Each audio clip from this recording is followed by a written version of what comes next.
ಮೊದಲಿಗೆ ಲೋಕಾಯುಕ್ತ, ಇದೀಗ ಸಿಎಂ ಸಿದ್ದರಾಮಯ್ಯ ಅವರ ಪತ್ನಿ ಬಾಮೈದ ಮತ್ತು ದೇವರಾಜ್ ಇವರ ವಿರುದ್ಧ ಎಫ್ಐಆರ್ ದಾಖಲು ಮಾಡ್ತಾರೆ. ಲೋಕಾಯುಕ್ತ ಎಸ್ ಪಿಯಿಂದ ತನಿಖಾಧಿಕಾರಿ ಆದ ನೇಮಕ. ಅಲ್ಲಿ ಲೋಕಾಯುಕ್ತಕ್ಕೊಬ್ಬ ಎಸ್ ಪಿ ಇರ್ತಾರಲ್ವಾ, ಅವರೊಬ್ಬ ತನಿಖಾಧಿಕಾರಿಯನ್ನು ಮಾಡ್ತಾರೆ. ಎಫ್ಐಆರ್ ದಾಖಲು ಮಾಡಿದ ನಂತರ 24 ಗಂಟೆಯೊಳಗೆ ಕೋರ್ಟ್ಗೆ ಪ್ರತಿಯನ್ನು ಸಲ್ಲಿಸಬೇಕು. ನಾನು ಅವತ್ತಿಂದ ಹೇಳ್ತಾ ಇದ್ದೀನಿ, ಒಮ್ಮೆ ಎಫ್ಐಆರ್ ದಾಖಲಾದರೆ ಕೋರ್ಟ್ ನೋಡ್ಕೊಳ್ಳುತ್ತೆ. 24 ಗಂಟೆಯಲ್ಲಿ ಆಗಬೇಕು. ದೂರಿನ ಆಧಾರದಲ್ಲಿ ಲೋಕಾಯುಕ್ತದಿಂದ ತನಿಖೆ ಶುರುವಾಗುತ್ತೆ. ಟ್ರಯಲ್ ಅಲ್ಲ, ತನಿಖೆ. ದೂರಿಗೆ ಸಂಬಂಧಪಟ್ಟ ದಾಖಲೆ, ಸಾಕ್ಷ್ಯ ಕಲೆ ಹಾಕಬೇಕು. ಈಗ ದರ್ಶನ್ ವಿಚಾರದಲ್ಲಿ ಎಫ್ಐಆರ್ ಆದ ನಂತರ ಅವ್ರೇನು ಮಾಡ್ತಾರೆ, ರಿಮಾಂಡ್ ಕಾಪಿಯನ್ನು ಇವರು ಕೊಡ್ತಾರೆ. ಯಾರಿಗೆ? ಕೋರ್ಟ್ಗೆ. ಹಿಂಗೆ ಬೇಕು ಅಂತೇಳಿ. ಕೋರ್ಟ್ ಏನು ಮಾಡ್ತು, ಪೊಲೀಸರ ವಶಕ್ಕೆ ಕೊಡ್ತು ದರ್ಶನ್ ಅವರನ್ನು. ಆಮೇಲೆ ನ್ಯಾಯಾಂಗ ಬಂಧನಕ್ಕೆ ಕೊಡ್ತು. ಈ ಟೈಮಲ್ಲಿ ಪೊಲೀಸರು ಏನು ಮಾಡ್ತಾರೆ, 90 ದಿನಗಳ ಕಾಲ ಅವಧಿಯಲ್ಲಿ ಎಲ್ಲ ಸಾಕ್ಷ್ಯ ಸಂಗ್ರಹ ಮಾಡ್ತಾರೆ. ಸಾಕ್ಷ್ಯ ಸಂಗ್ರಹ ಮಾಡಿ ಮಾಡಿ ಮಾಡಿ ಮಾಡಿ ಅದನ್ನು ಇಟ್ಕೊಂಡಿರ್ತಾರೆ. ಅದೇ ಥರ ಇವರು ಮಾಡಬೇಕು. ಆರೋಪಿತರಿಗೆ ನಂತರದ ದಿನಗಳಲ್ಲಿ ನೋಟಿಸ್ ಸಾಧ್ಯತೆ ಆರಂಭದಲ್ಲೇ ಕೊಡಬೇಕು ಅಂತೇನಿಲ್ಲ. ಇಲ್ಲೊಂದು ಸಣ್ಣ ನೋಡಿ, ಇದು ಈಗಲೂ ಹೇಳ್ತೀನಿ ನಾನು, ಸಿದ್ದರಾಮಯ್ಯ ಅರೆಸ್ಟ್ ಆಗ್ಬೋದು, ಆಗದೇ ಇರ್ಬೋದು. ಸಿದ್ದರಾಮಯ್ಯ ಅರೆಸ್ಟ್ ಆಗ್ಬೋದು, ಆಗದೇ ಇರ್ಬೋದು. ನೋಟಿಸ್ ನೀಡೋದು ತನಿಖಾಧಿಕಾರಿ ವಿವೇಚನೆಗೆ ಬಿಟ್ಟಿರ್ತದೆ. ಈಗ ನಾನು ತನಿಖಾಧಿಕಾರಿ, ನನಗನ್ನಿಸ್ಬೇಕು ಇವರು ಓಡೋಗ್ಬಿಡ್ತಾರೆ, ಬನ್ನಿರಿ ಅರೆಸ್ಟ್ ಮಾಡ್ತೀನಿ, ಇಲ್ಲ ಓಡೋಗಲ್ಲ ಮತ್ತೊಂದು. ಆಮೇಲೆ ನಾನು ಡಿಸೈಡ್ ಮಾಡಿದರೂ ಕೂಡ, ಇಲ್ಲ ನಾನೀಗ ಡಿಸೈಡ್ ಮಾಡ್ತೀನಿ, ನಾನು ತನಿಖಾಧಿಕಾರಿ, ಇಲ್ಲಪ್ಪ ಸಿದ್ದರಾಮಯ್ಯ ಅರೆಸ್ಟ್ ಮಾಡೇ ಮಾಡ್ತೀನಿ ಅಂತ ಡಿಸೈಡ್ ಮಾಡ್ತೀನಿ, ತಿಳ್ಕೊಳ್ಳಿ ಎಫ್ಐಆರ್ ಆಗಿ ಬನ್ನಿ ಅಂತೇಳಿ. ಸಿದ್ದರಾಮಯ್ಯನವ್ರಿಗೆ ಏನು ಅವಕಾಶ ಇದೆ? ಹೈಕೋರ್ಟ್ಗೆ 2 ಅವಕಾಶ ಇದೆ ಹೋಗೋದಕ್ಕೆ. ಒಂದು ಏನಪ್ಪ ಅಂತಂದರೆ ಇದಕ್ಕೆ ರದ್ದು ಮಾಡಿ, 2ನೇದು ಅರೆಸ್ಟ್ ಮಾಡ್ದಂಗೆ ನೋಡ್ಕೊಳ್ಳಿ, ಆ್ಯಂಟಿಸಿಪೇಟರಿ ಬೇಲ್ ಕೊಡಿ ಅಂತೇಳಿ. ಯಾರು ಮಾತಾಡ್ತಿದ್ದಾರೆ?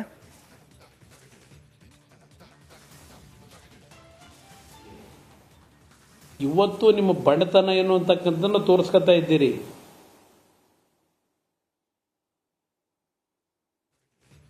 ನಿನ್ನೆಯ ತೀರ್ಪಿನಲ್ಲಿ ಅಷ್ಟೇ ಅಲ್ಲ, ಹಲವಾರು ವಕೀಲರುಗಳು ಹೈಕೋರ್ಟ್ನ ಮುಂದೆ ವಾದ ಮಾಡಿದಾಗ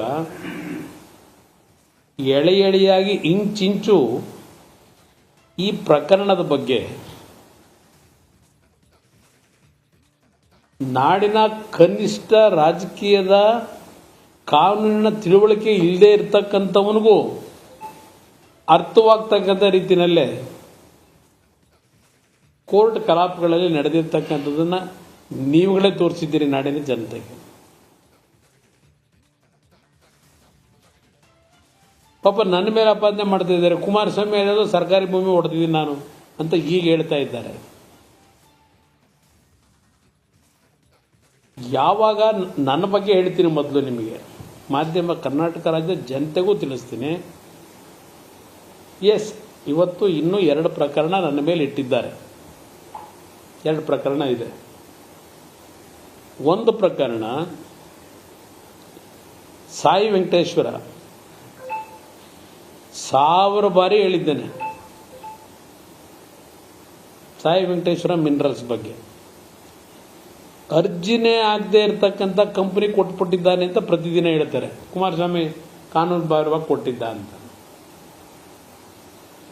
ಅರ್ಜಿ ಹಾಕಿರತಕ್ಕಂಥ ಕಂಪನಿಗೆ ನಾನು ಕೊಟ್ಟಿರೋದಲ್ಲಿ ದಾಖಲಾತಿಗಳಿದೆ. ನನ್ನ ಮೇಲೆ ಏನು ಆಪಾದನೆ ಮಾಡ್ತಾರೆ, ಅದೇನೋ ಬರ್ಕೊಂಡಿರೋದೆಲ್ಲ ಒಂದು ಭಾಗ ಇರಲಿ, ಅದೆಲ್ಲ ಇರಲಿ, ಅದೆಲ್ಲ ತಲೆ ಕೆಡಿಸ್ಕೊಳ್ಳಲ್ಲ. ಅದು 1 ಇಂಚು ಭೂಮಿನೂ ಸಹ ಈ ಕ್ಷಣದವರೆಗೆ ಯಾರಿಗೂ ಅಲಾಟೆ ಆಗಿಲ್ಲ. ಅದು 2020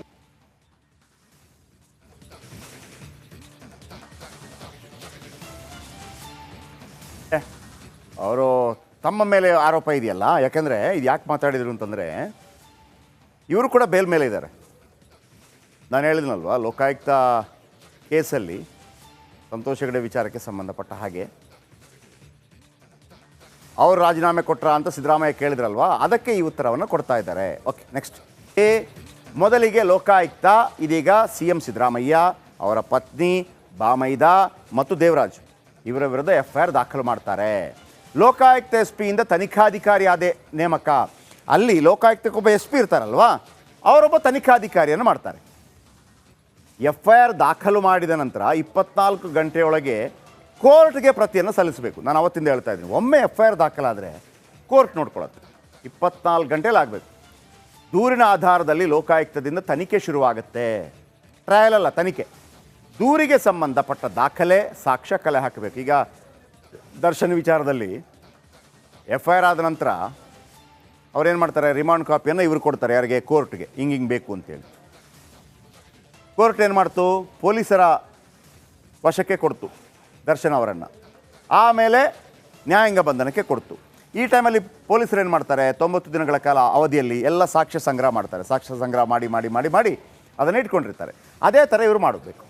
ಆರೋಪಿತರಿಗೆ ನಂತರದ ದಿನಗಳಲ್ಲಿ ನೋಟಿಸ್ ಸಾಧ್ಯತೆ ಆರಂಭದಲ್ಲೇ ಕೊಡಬೇಕು ಅಂತೇನಿಲ್ಲ. ಇಲ್ಲೊಂದು ಸಣ್ಣ ನೋಡಿ, ಇದು ಈಗಲೂ ಹೇಳ್ತೀನಿ ನಾನು, ಸಿದ್ದರಾಮಯ್ಯ ಅರೆಸ್ಟ್ ಆಗ್ಬೋದು, ಆಗದೇ ಇರ್ಬೋದು. ಸಿದ್ದರಾಮಯ್ಯ ಅರೆಸ್ಟ್ ಆಗ್ಬೋದು, ಆಗದೇ ಇರ್ಬೋದು.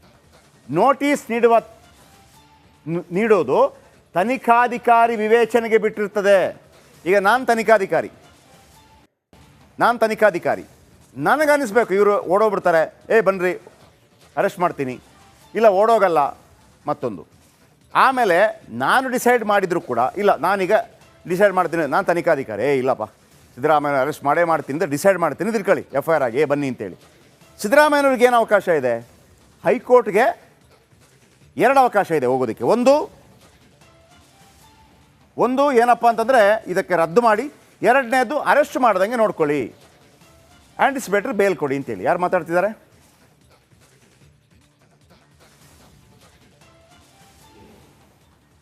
ಇವತ್ತು ನಿಮ್ಮ ಬಡತನ ಏನು ಅಂತಕ್ಕಂಥದ್ದನ್ನು ತೋರಿಸ್ಕೊತಾ ಇದ್ದೀರಿ.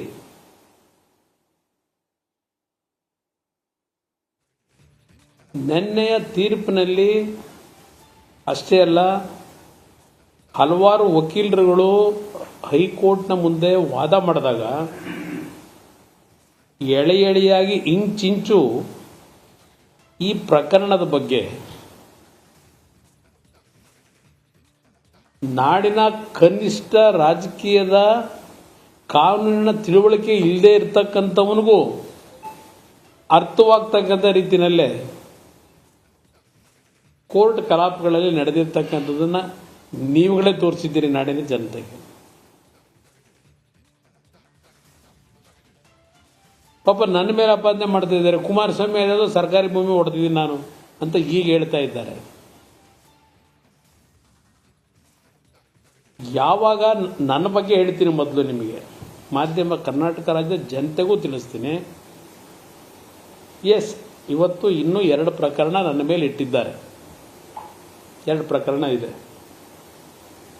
ಒಂದು ಪ್ರಕರಣ ಸಾಯಿ ವೆಂಕಟೇಶ್ವರ,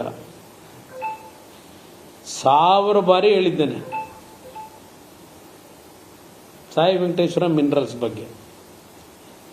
ಅರ್ಜಿನೇ ಆಗದೆ ಇರತಕ್ಕಂಥ ಕಂಪನಿ ಕೊಟ್ಬಿಟ್ಟಿದ್ದಾನೆ ಅಂತ ಪ್ರತಿದಿನ ಹೇಳ್ತಾರೆ. ಕುಮಾರಸ್ವಾಮಿ ಕಾನೂನು ಬಾಹಿರವಾಗಿ ಕೊಟ್ಟಿದ್ದ ಅಂತ. ಅರ್ಜಿ ಹಾಕಿರ್ತಕ್ಕಂಥ ಕಂಪನಿಗೆ ನಾನು ಕೊಟ್ಟಿರೋದಲ್ಲಿ ದಾಖಲಾತಿಗಳಿದೆ. ನನ್ನ ಮೇಲೆ ಏನು ಆಪಾದನೆ ಮಾಡ್ತಾರೆ, ಅದೇನೋ ಬರ್ಕೊಂಡಿರೋದೆಲ್ಲ ಒಂದು ಭಾಗ ಇರಲಿ, ಅದೆಲ್ಲ ಇರಲಿ, ಅನ್ನೋದೆಲ್ಲ ತಲೆ ಕೆಡಿಸ್ಕೊಳ್ಳಲ್ಲ. ಅದು 1 ಇಂಚು ಭೂಮಿನೂ ಸಹ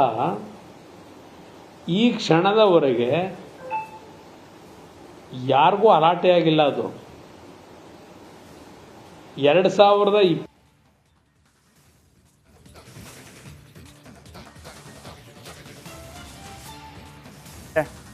ಅವರು ತಮ್ಮ ಮೇಲೆ ಆರೋಪ ಇದೆಯಲ್ಲ. ಯಾಕೆಂದರೆ ಇದು ಯಾಕೆ ಮಾತಾಡಿದರು ಅಂತಂದರೆ, ಇವರು ಕೂಡ ಬೇಲ್ ಮೇಲೆ ಇದ್ದಾರೆ. ನಾನು ಹೇಳಿದ್ನಲ್ವ, ಲೋಕಾಯುಕ್ತ ಕೇಸಲ್ಲಿ ಸಂತೋಷ್ ಹೆಗಡೆ ವಿಚಾರಕ್ಕೆ ಸಂಬಂಧಪಟ್ಟ ಹಾಗೆ